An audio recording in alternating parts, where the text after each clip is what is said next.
Okay, before I start talking a little bit about grant making, I thought I'd talk just a little bit about Seafarers UK, because I'm sure most of you probably don't know very much about us. We've been established since 1917 in the UK. We are one of the largest grant-making maritime charities in the UK. We work in partnership with a number of other organisations, such as the Merchant Navy Welfare Board. I believe David Parsons was here yesterday talking about their role, and obviously we work in close collaboration with the ITF Seafarers Trust, or just the Seafarers Trust as I think it's now known, and also we work with a range of other organisations in the UK. Now, Seafarers UK was established to fund projects and organisations that support the welfare needs of seafarers, and that's Royal Navy, Merchant Navy and fishing fleet in the UK and in Commonwealth countries, hence why I'm here today. We have a grants programme in total of about £2.5 million, which is what? Just over 5 million Canadian dollars a year, and we fund anything between 80 and 120 organisations per annum, with grants ranging from £500, $1,000 to, I think the largest one was about $400,000. And we made a one-off grant this year of 1.1 million to support a seafarers sheltered housing project for elderly seafarers in Liverpool in the UK. So we can fund pretty much any activity from cradle to grave, from children of seafarers to dementia care projects, so the whole gamut, anything to do that's welfare needs of seafarers and their families and dependents. So I've been, a little bit about myself, I've been working in grant making for near as damn it 20 years, both at Seafarers UK for the last 7 years. And before that, a thing called the Big Lottery Fund, which is, I know you have a lottery here, but in my patch in the southwest of England, we were handing out about 20 million, between 20 and 24 million pounds a year. Was that 40 to 50 million Canadian dollars a year annually. So I've been doing grant making for quite a long time, which I suppose makes me a complete geek, really. Now, I can just spend the next hour talking about grant making. I could talk about grant making for a lot longer if you like. But much more fun would be, as we go through the slides, much more interesting and more useful, I suspect, is if you have questions, you just raise your hand and ask them, and we'll deal with them then. I'll try and leave enough time at the end if you have any questions, but oops, sorry. Yeah, it's a lot of territory I want to cover. I'm pitching this at pretty much all levels, from those who have never picked up a pen to fill in an application form to those who have got considerable experience. And I'm also trying to give you some hints and tips about where grant making is going, because it is going. It's changing. It's becoming much more professionalised, certainly from the grant givers side of the business. And that's just, I think, inevitable as the amounts of money being pumped into various grant sectors grow over time. So we do 2.5 million. Various other charities and trusts do a lot more than that. So, the other thing I should say is that whilst this presentation is in English, all the slides are available in French from Jason or from myself. Should anybody prefer to have that at the end of the session, and I'm happy to email them to anybody who wants them. Yeah. Prior to grant making, I should also mention that I used to actually work on the other side of the fence, I worked with young homeless people, I worked with ex-offenders, I worked with people with drug and alcohol dependencies, homeless people, people with severe mental health. So I've been around in the voluntary sector on and off in various guises for, well, since the early Jurassic period, really. But so, and I've also worked in social housing as well as a performance auditor.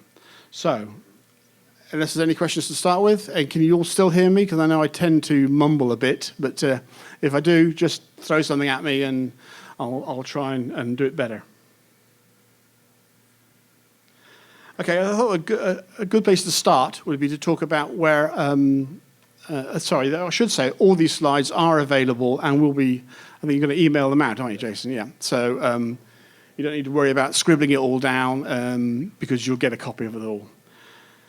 This is who I used to work for, the Big Lottery Fund. And this is something they did a few years ago about where people go wrong in filling in their applications. And if you look at that, some of the most common reject reasons, which is, they're running on something like a 47% success rate. So basically, for every 2 applications, less than 1 will get a grant from them. At Seafarers, we're running at about a 70 to 75% success rate because it's a more specialized and more technical area that we're operating in. But you'll see in there, you'll see that one of the most common problems is that people focus on what they want to spend the money on rather than what difference that money will make. And I'll come on to this in much more detail in a few slides, but I want to get that right in early as something to, when you're thinking about, I want a minibus to pick up seafarers from the ships and bring them into the centre. Well, that's fine, but actually what difference will that make? And you know what difference it'll make. You've been doing it for some of you for many years, but if you don't express that clearly, you're running the risk of getting rejected. Most larger grant-making organisations employ professional staff, and their job is to act as a first sift, even before it gets to the trustees or the board of directors. And they have maybe 45 minutes to read your application and to make a decision on whether or not to take it forward to the next stage. And to be frank, if they're dealing with hundreds and hundreds of applications, and some of them are, at the lottery, we would deal with 250 applications every 2 months. Any excuse to say no, move on to the next one, move on to the next one, constantly move on to the next one. So you do need to think about that. And some of the other reasons would be more, they need more evidence of need. Yeah, there's a need, but if you don't express it in the application, you can run into problems. It's a bit like stating the obvious, and you think, well, I'm not going to say that. They know that. Well, I don't. All I know is what you've written in your application. And if you're applying to Seafarers UK, for example, and you can if you're a Canadian project, then all I know about you is exactly what you've told me in your application. I don't know anything else. I won't assume anything else, because that would be unfair on all the other projects. Yeah, sure.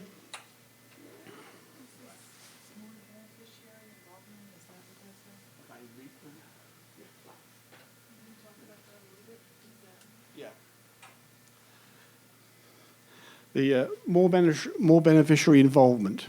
I think it's important, and I think most grant-making organisations think it's important that it's a project that involves the people in some way, either through a steering group or members on the committee, in actually how the project can be delivered. There's a tendency sometimes to say, we know what's best for you. And that is so wrong. Sorry, question. Yeah, I'm sorry. That's when I nicked from the big lottery fund, so it hasn't come out very clear. But this one here, I'll just speak very loudly from this one here, which is more beneficiary involvement. This one here is inadequate evidence of need. Thanks. Oops, what's up? Hello, can you hear me? Yeah.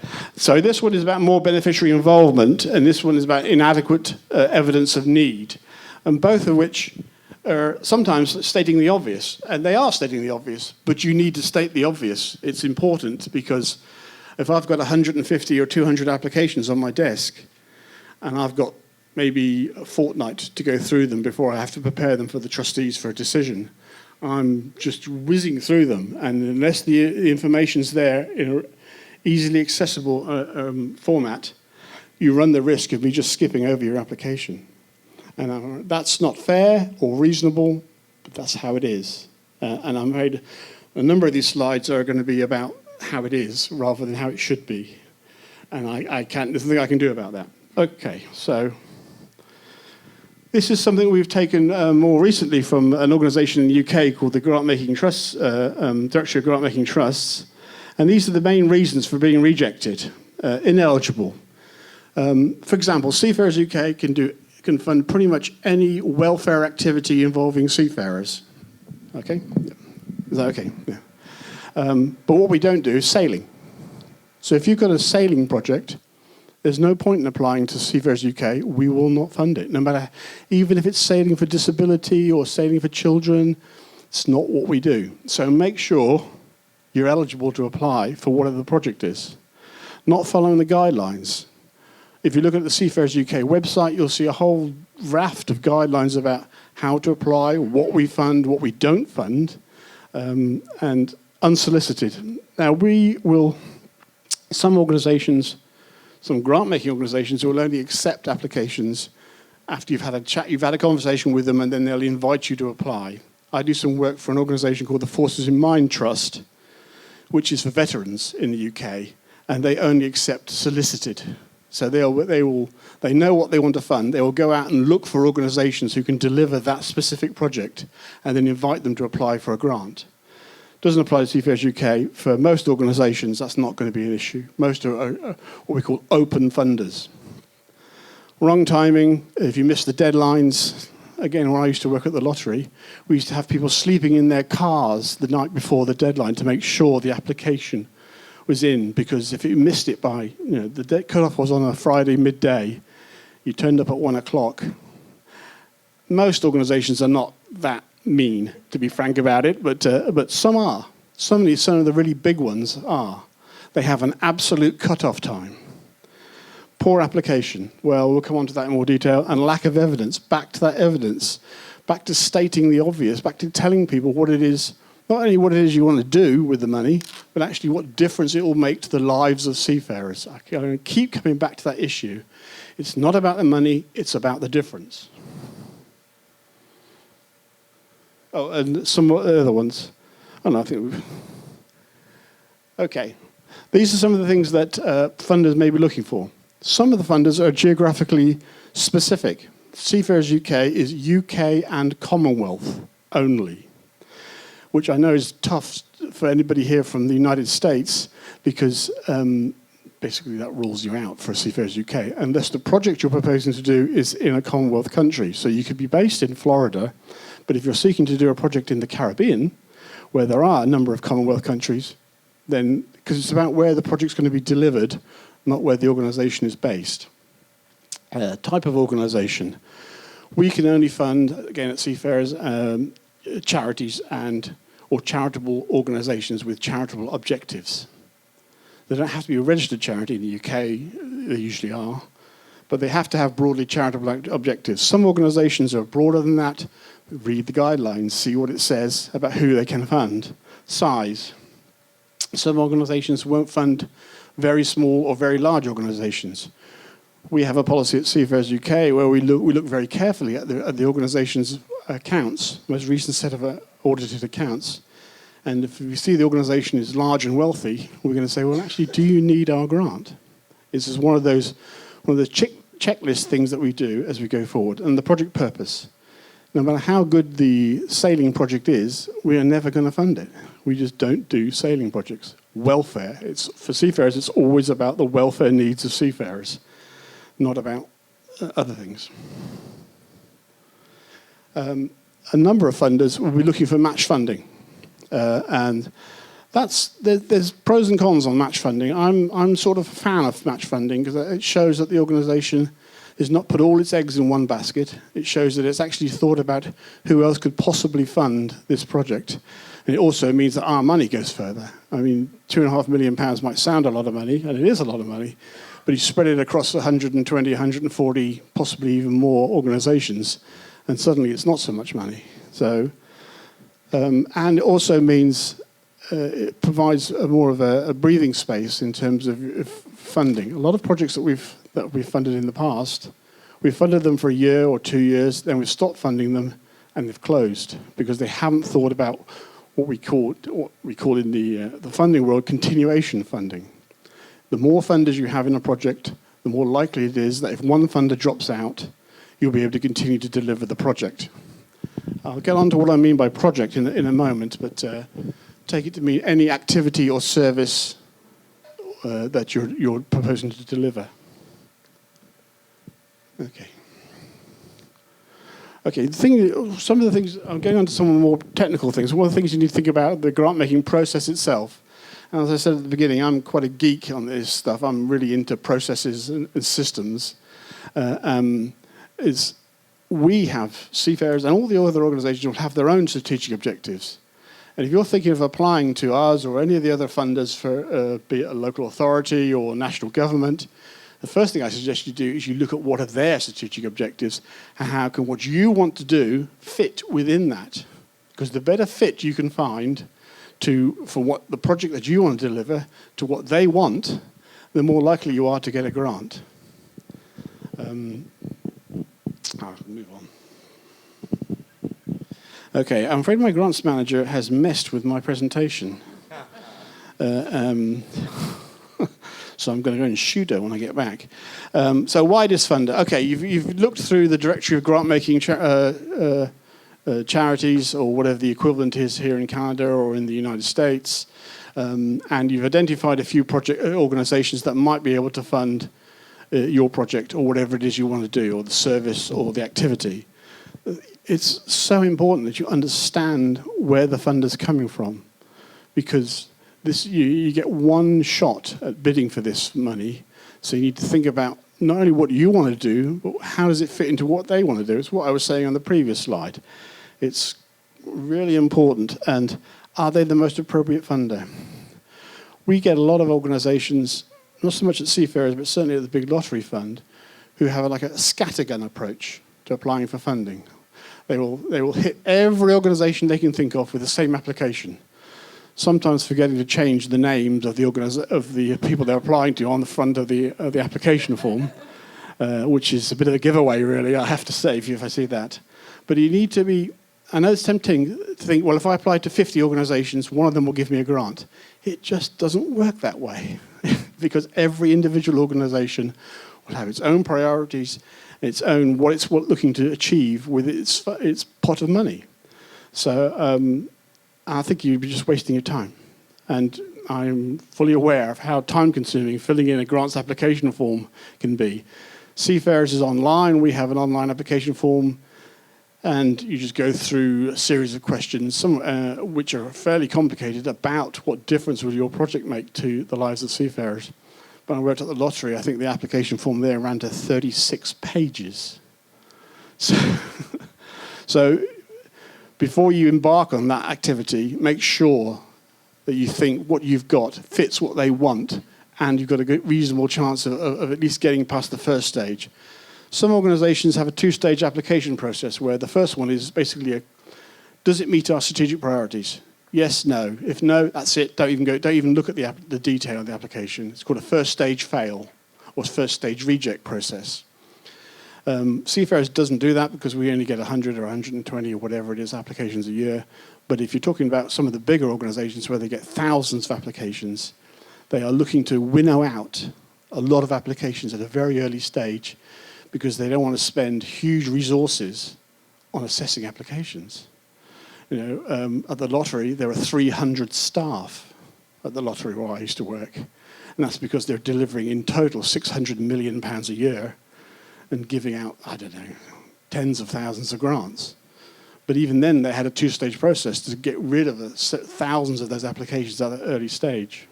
So is the person you're thinking of applying to the most appropriate funder? Do you fit within the priority areas? Is it a strategic partnership you're looking to? This is a trickier one because it's the difference between applying to an organisation for a grant and then trying to become a strategic partner of that organisation. Now, if you can, I would always say become the strategic partner because it's almost like a preferred bidder status if you can achieve it.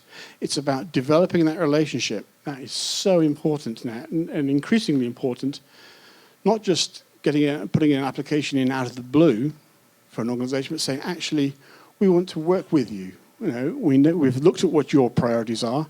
We've got this project that fits our priorities and also fits your priorities. Can we have a partnership? Can we have a dialogue? Just building that relationship. It's immensely useful and immensely important if you're looking for long-term funding. Lots of organisations will give a little dollop of money for one particular project, a minibus or a building refurbishment, and then that's it. But if you want to say, well, actually, we're looking for funding for a member of staff or to do a project that's got a long-term life expectancy, build that relationship. It will pay dividends. Don't chase the money. This is don't do the scattergun I mean, it's up to you, of course. I'm not telling you what to apply for. I'm saying it doesn't work. It doesn't work, because you're not doing a scattergun approach to one organisation. You're doing a scattergun approach to 20 or 30 organisations, all of whom are going to look at that application and say, well, it doesn't fit what we're looking to do. And it'll be easy fail, either a first assessment fail or a full assessment fail. Either way, you may even get as far as the trustees or the directors of the charity. My grants manager's done it again. Yeah, you can see this is death by PowerPoint. She's clearly got bored and started putting in different ways of putting the thing. So read the guidelines. You'd be amazed the number of applications we get coming into Seafarers UK where they clearly haven't read the guidelines. Our guidelines are a page and a half. They're not difficult. They just basically say, this is what we're looking to fund, this is what we won't fund. And if you have any questions, give us a ring or drop us an email. There's this thing that you can't contact the funder before you submit an application. Well, for most organisations, that's rubbish. We welcome an email saying, hi, we've got this project. Before we go through the trouble of putting in an application, what do you think? And we'll have an email dialogue, and we'll say, well, yeah, that might be something we'd be interested in, or no, that doesn't fit within our priorities, or have you thought about this other funder? Well, I do that a lot. I say, well, we won't fund it, but have you tried ITF Seafarers Trust, in fact? Or a number of other organisations who might be interested in it. So it's always worth reading the guidelines, trying to establish that relationship. Check out our website. If you look at the Seafarers UK website, and it's the same with most of the other funders, you'll see a whole list of the stuff we've funded. So if you've got a project, you think, well, actually, it's quite similar to something you funded 2 years ago in somewhere else, then you can say, well, you know that it's the sort of thing that we're looking for. It's worth just spending a few minutes checking our website, looking at the, particularly at what we have funded in the past. That gives you a clue to what we're going to fund in the future. Yep, again, it's the same thing. You'll find that information in our annual report. All of it is downloadable and accessible on the internet. If you haven't got access to the internet, you're at a serious disadvantage, I have to say that. And it's worth applying for a grant to get access to the internet. Okay. Yeah. Okay. Once you've decided that you have a project, it meets it's obviously what you want to do, because there's no point in. So I'm going to take a little bit of a divergence here. If you've got staff whose funding is coming to an end, there is a temptation, and I perfectly understand it, to try and develop a project just to keep them in post. Because you've had them, they're your members of your staff, they're members of your family. And I appreciate that, I understand that. But actually, most funders are pretty ruthless in terms of this. Does the project meet the strategic priorities of the funder?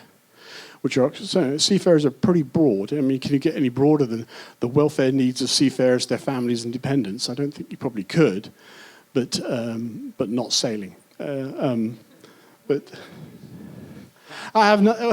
It's a fair. I have nothing. I like sailing. I'm a big fan of sailing, but it's not. If you go to Seafarers UK's our Royal Charter, we were established in 1917. It sets out 4 criteria. And basically, they're all around the welfare and support needs and training, because we also do fund training for young people who are thinking of a career at sea, based around that welfare, that seafarers thing. So sailing is not an occupation. And I know that I'm not going to get into a debate about that, but basically, it's merchant seamen, fishermen, and in the UK, Royal Navy and Royal Marines.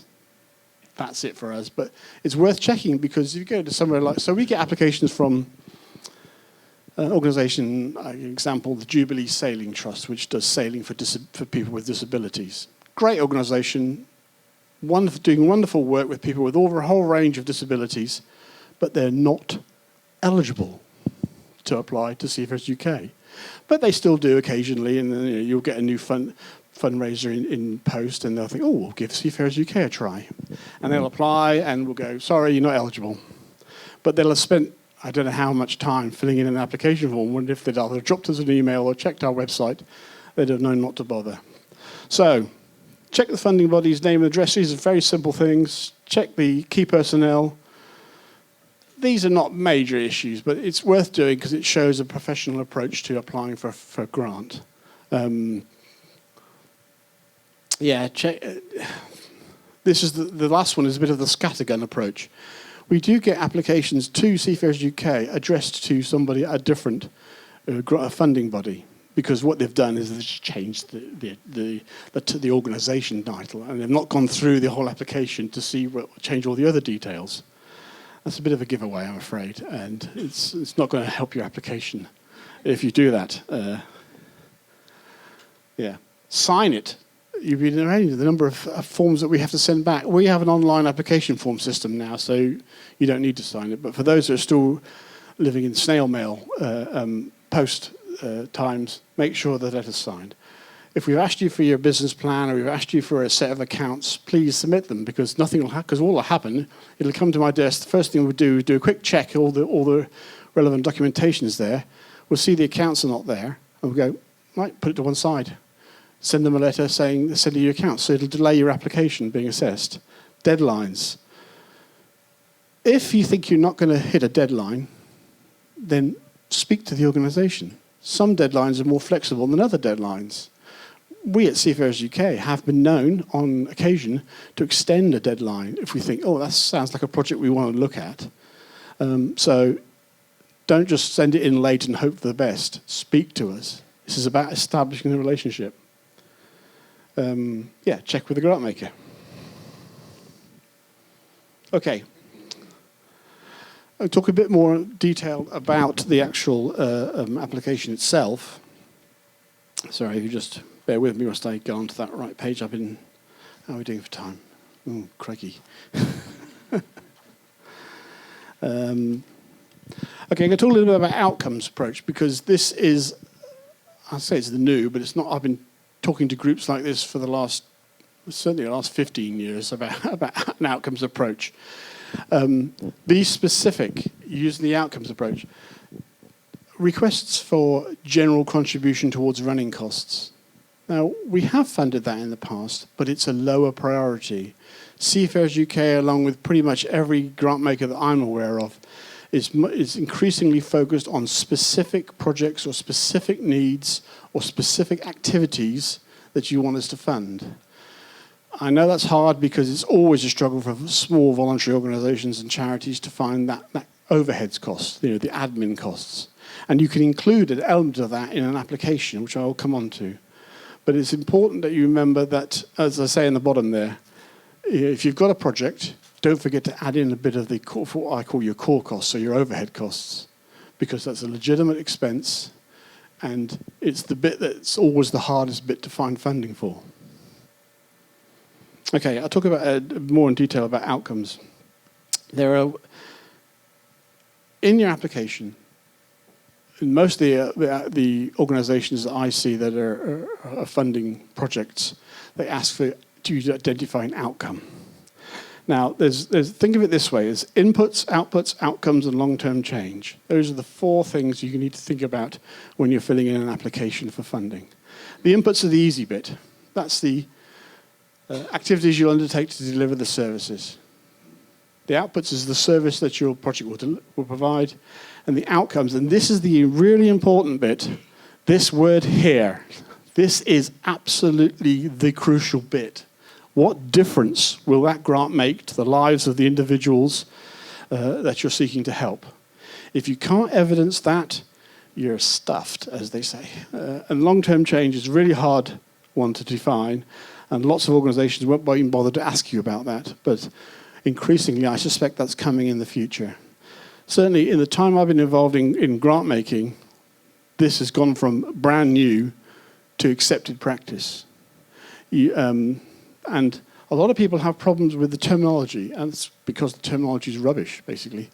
There's a much easier way of thinking about it. So forget everything I just said. Inputs, the resources that are going to go into the project. The outputs, what is it you're going to deliver? go back to that minibus, or go back to a capital grant to do some refurbishment of a seafarer centre. The inputs are the cash and time and volunteer time if you're using volunteers. Well, actually, a better example would be a ship visiting service. The inputs are the management of that service, the volunteers' time, and that is a very valuable input. The output is delivering the ship visiting. But the difference is always what we're most interested in. What difference will that make to the individuals? These people who may have been at sea for 6 weeks, who haven't had a chance to talk to a loved one or a family or anybody, if they've come here from Australia, what's that, 6 weeks? Something like that on a boat? So that's the focus. That should always be the focus of your application. Dennis, can I ask you a question on that? He told me this could be interactive, so yeah, I'll kick it off. I'm curious, one of the challenges we typically face on the outcomes end is that we're working with a transient population, so we may never know ultimately what the effect is of a particular act. How would you as a funder, what would you be looking for to respond to that? Okay, you could say, in terms of the inputs are the easy ones. The outputs are, you can just count the numbers of people on the ship and the number of people your visitors spoken to.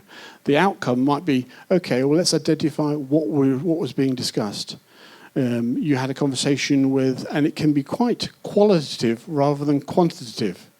If you get the difference, I'm much more interested in the qualitative. So if you've had a half an hour conversation with somebody on a ship about the fact that they've got no food and the kitchen's terrible, the conditions they're working in are terrible, that is the difference. They've had a chance to tell you, you've had a chance maybe to take it away and to do some investigation or to provide them with some help.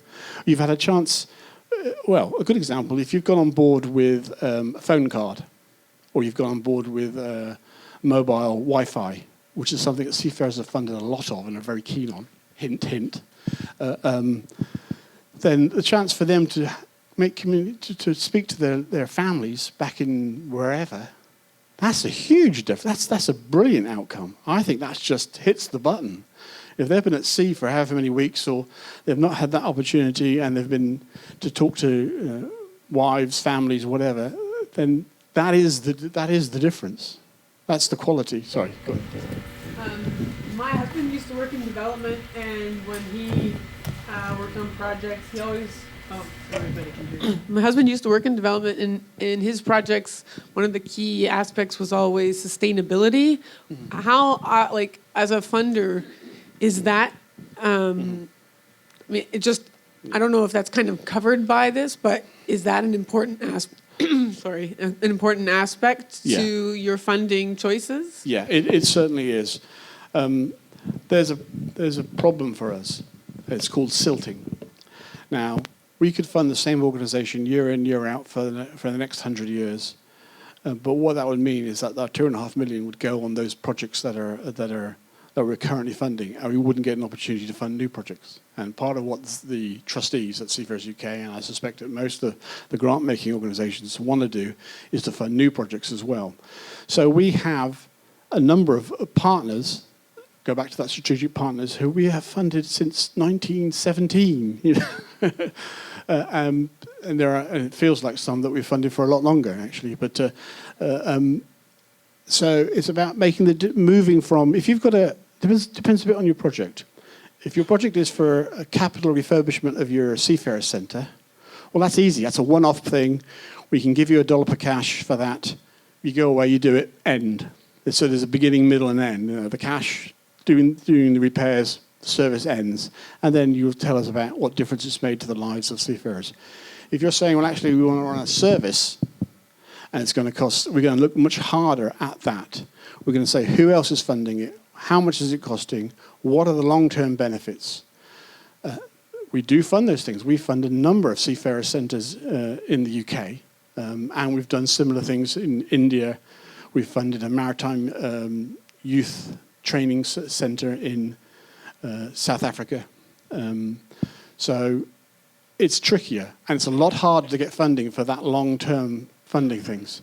Seafarers can only do 1 year funding. So we'll give you a grant, And then at the end of the year, if you wanted to do the same service, you have to apply for another grant. And we have done that with organisations for many, many years, for decades for some of these organisations. But it is hard, and that's why it comes back to what I said right at the beginning about trying to get a range of funders. So if one drops out, the service doesn't end. It's a lot harder for you to do because you've then got to manage a whole range of funders' expectations. But it does give you a much more secure funding base.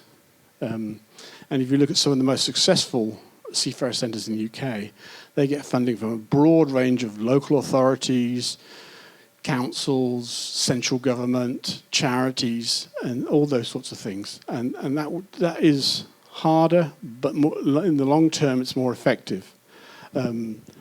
So if you've got a service that you want to start a new service, we might say, well, if it's a new service, okay, we'll pilot fund it for a year. And if it's successful, then we'll continue to fund it. But there's no guarantees. Sorry, go on. Yeah. I also work with I personally also work with volunteer development, and I argue that volunteers make a direct impact on seafarers, but training volunteers is a bit like an indirect way of helping seafarers. Yeah. Absolutely. We would be happy to fund a training for volunteers. That is we think that's a real bargain. We fund one trainer and we get 30 or 40 volunteers, or however many the number is. So for us, the outputs as well as are high, because funding one post equals 30 volunteers a year or whatever it is, and the outcomes in terms of the service that's been delivered are brilliant. So it's for us, it's a bargain, and that's the sort of thing that we do fund. We have funded in the UK through both ourselves and through the Merchant Navy Welfare Board, another organisation based in the UK. We have funded those sort of long-term training programmes for ship visitors and for volunteers working in seafarer centres. Just as a clock check, we have 15 minutes. Okay, I'll press on. Okay, I got an example here. I'm labouring this point because it's so important. You are going to get asked to identify outcomes for any grant of any size. They may call it something different, but basically it's an outcome. What are the outcomes? So here's an example. Counselling helpline for children, but it could be a counselling helpline for seafarers. It could be whatever.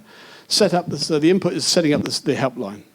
The output is you provide a service for 100 children, 75 children feel less isolated or get practical help, and then the outcome, and that's the difficult one to measure. So you need to think about it right at the start of the project.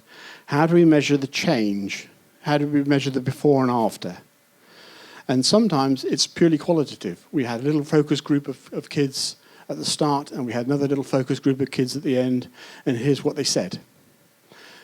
Don't get tied up in having to give statistical numbers and hard facts. You can go at it in a qualitative way rather than a quantitative way. So that's one example. These are ones I've nicked. You can probably tell I've nicked from my days at the lottery. Again, a training and employment project for homeless people. It could be a training and homeless project for ex-seafarers. So again, you can see the inputs providing the training. Don't get hung up on what's an input and output. Really, it doesn't matter that much, to be honest. The important bit, and I'll keep coming back to that, is the outcome. And it's the better quality of life. How do you measure that? And it might be that they're homeless for slightly less than they were homeless previously. That they've had 6 weeks in temporary accommodation, which has allowed them to have a bit of a settled life and to start thinking about where they want to go next. So again, back to that qualitative rather than quantitative issues. Yeah, and this is really a bit more about that tracking before and after. If you're doing a project like that, you need to think at the start of the project, how are we going to show the change? How are we going to establish the baseline now? That's the beginning point before we do the intervention. And the intervention may be large or little, it may be long term. So if you do that, if you don't do it till the end of the project, you'll struggle to go back and say, well, actually, how do we measure the change? But if you think about it at the beginning, establishing a baseline, where they are now, and it might be just doing a questionnaire for the individuals concerned, if it's a more detailed project. and then doing the same questionnaire 6 months later. Or it might be doing a focus group, or it might be doing a random telephone, 20 people who've been on the project. There's lots of different ways, and there's tons of information if you look on the internet about how you establish baselines. And if you've got any questions, you can always email me, and we'll work it out together. You know, that's what I do. That's what they pay me to do. So here's the sorts of things where you can get the information from, none of which is particularly complicated or detailed. So the questionnaire, stakeholder analysis, that's a bit more technical. Referrals data. So if you're taking referrals from other agencies, then get them to fill in a form. So you've got some basic baseline data. Otherwise, you'll struggle at the end of the project, because what will happen if, for example, and it's the same for most funders, if we gave you a grant and it's for 12 months, at the end of 12 months, we're going to write to you and say, okay, you had that grant, now tell us, did it achieve what you set out to? You know, in the application stage, they've asked you to identify what difference it'll make, and now we'd like you to tell us whether it made that difference. And sometimes it does, and sometimes it doesn't. And quite often projects will change during their life, because you'll have said, well, we want to do this service. And you'll start doing that service and realize it's not working. So we say, okay, we're going to change it and do it in a different way. And that's fine. Seafarers are and most funders are very flexible if you need to make changes to your project, so long as you tell them. The worst thing you can do is to keep quiet about it and hope nobody notices, because we'll notice. I'm afraid we always notice, because we're paid to. And we are Big Brother, what they may say. But, so there's some possible sources, a few do's. It's always worth having a sense check on the application. Somebody just to read it through. Meet the application deadline, or if you can't, make sure you've spoken to the organisation and they're happy for you to submit a few days late. Or if they're not, then we have what's called a continuous grant-making cycle. So you can apply any time during the year, and depending when you apply, you'll go to one of 4 grants committees every quarter. So if you want to go to the March one, or if you want to go to the November grants committee, then the deadline, which is on our website, is sometime early in October, in a couple of weeks' time. If you miss that, you go to the March one. But it does vary from grant maker to grant maker. Keep a copy, because I might pick up the phone and ask you about what it says in there. I don't understand this. Please tell me what it means. If you haven't got a copy to hand, you'll be going, and it doesn't give a good impression that you don't know what you've just sent to us. You'll be surprised. You'll be surprised the number of people who don't. Have a clear policy. Again, I've had, not at Seafarers, but certainly at the lottery, I had 2 or 3 different people within the same organisation all submitting applications, because they hadn't spoken to each other. So I've got, Joe Blogs Association, and I've got 3 applications, all for slightly different amounts, all for the same project. I'm thinking, not a good impression. Know who's written to which funding and avoid the scattergun. It just doesn't work. I've been doing on this side of grant making for nearly 18 years, and I can assure you it just doesn't work. Accounts. Increasingly, grant makers are looking very hard at your accounts. If you've got large, substantial, unrestricted or undesignated reserves, now I'm going to be saying, well, why am I giving you a grant? I had an application for an organisation that wanted basically 400,000 Canadian dollars. It was a veterans organisation to give little grants out to people who needed new fridges or new cookers. And when we looked at their accounts, they had, I'm trying to think the exact number, I think they had $65 million in their reserves.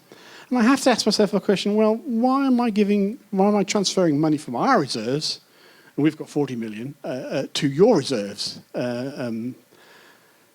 And surprisingly, we said, no, go away, come back when you've spent some of that money in about 20 years' time.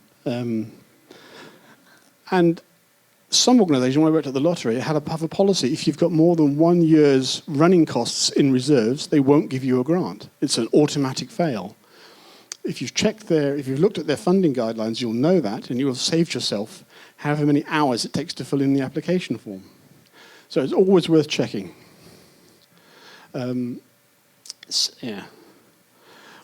the last two really, the 17% one is really about if you're in the UK, so you can ignore that because we get the Charities Commission in the UK keeps all the accounts online. So if I get an application from a registered charity in the UK, I've got a little bit of software, I hit the button, it takes me straight to their accounts. They don't need to submit their accounts, I can go straight to their accounts on the Charities Commission website. Some would contact, but generally, if you've got very substantial reserves, we're just going to say no. And this is just true with a lot of funders. Yeah. So don't make emotional appeals. For most organisations giving out grants, they employ paid professional staff, like me. And I am ruthless. And I don't. I've got it written down here. I don't care how many puppy dogs are going to die.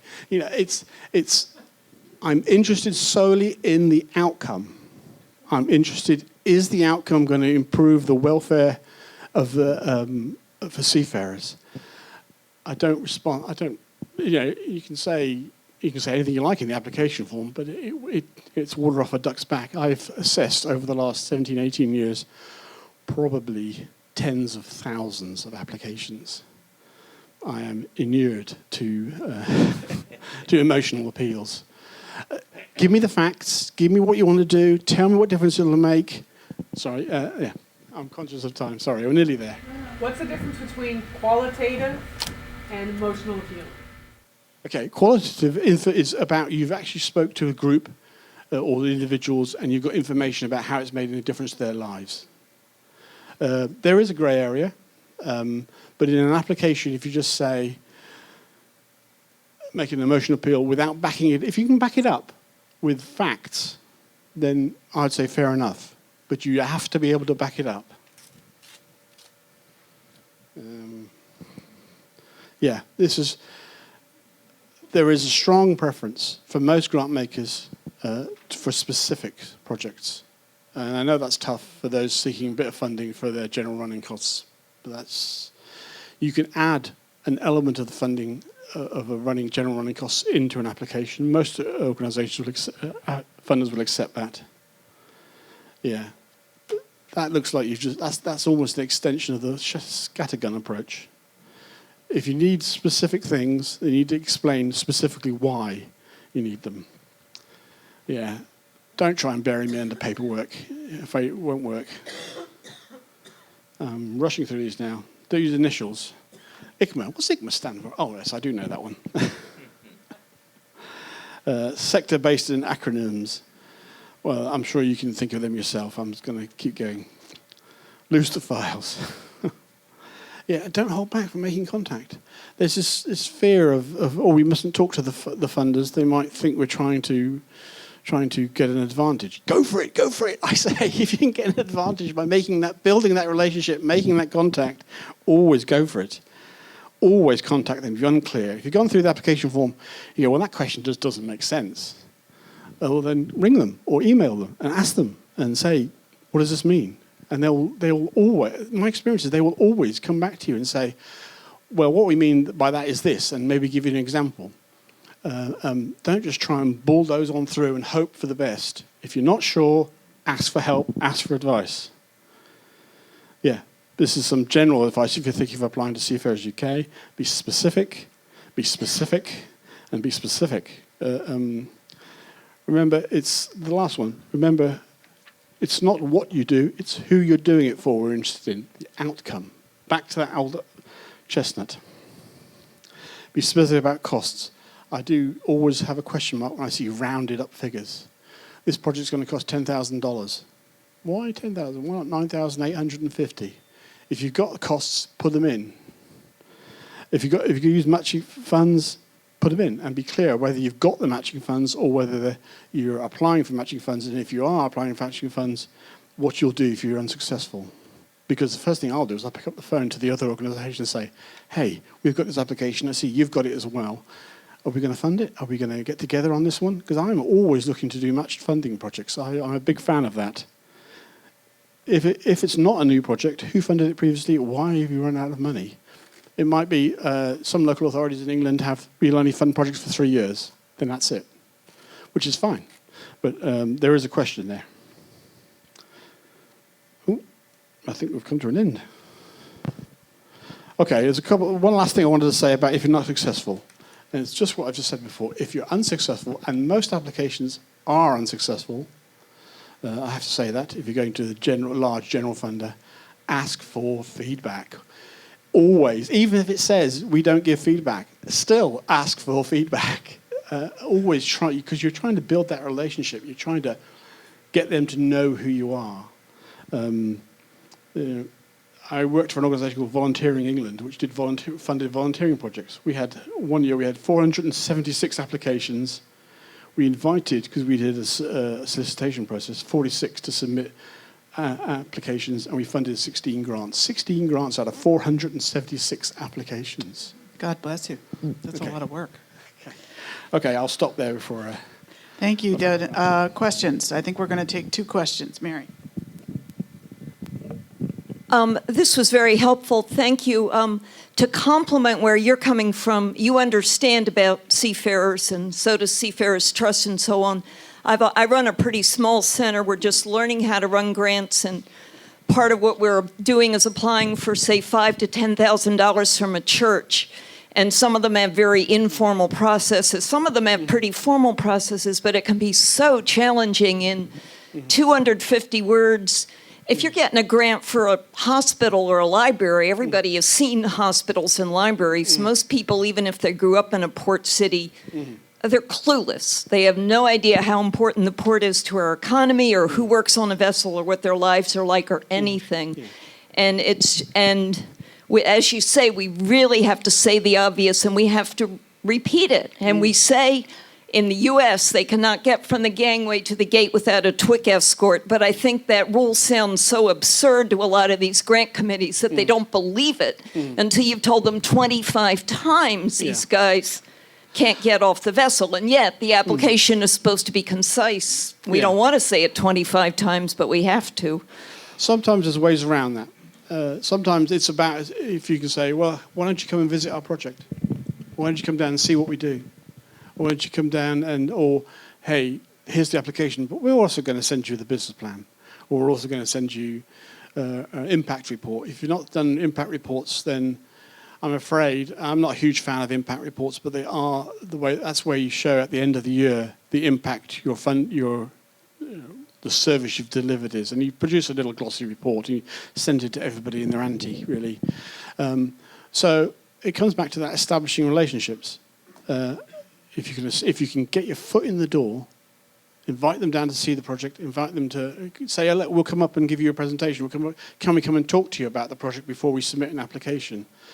It's time, I'm afraid. I appreciate that it's all time-consuming stuff, but actually it will help your application. It'll help their understanding. And the more they understand about what it is you're doing, the better the chance you have of getting a grant out of them. Yeah, and churches are a lot open to that. You're right, that's been very... Interesting thing about Seafarers UK does not fund religion.